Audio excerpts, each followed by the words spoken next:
अवधि लोक गायिका वंदना दुबे जी जो इस कार्यक्रम की मुख्य अतिथि आई और चली गई।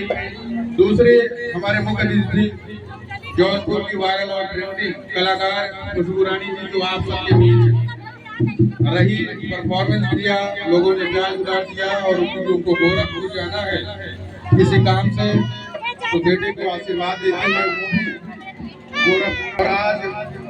इस कार्यक्रम के कुछ और कलाकार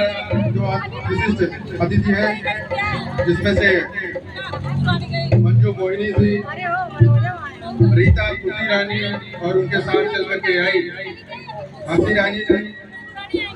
पूर्वांचल युग जौनपुर के हमारे साथी गिरजा सुंदर निषाद जी,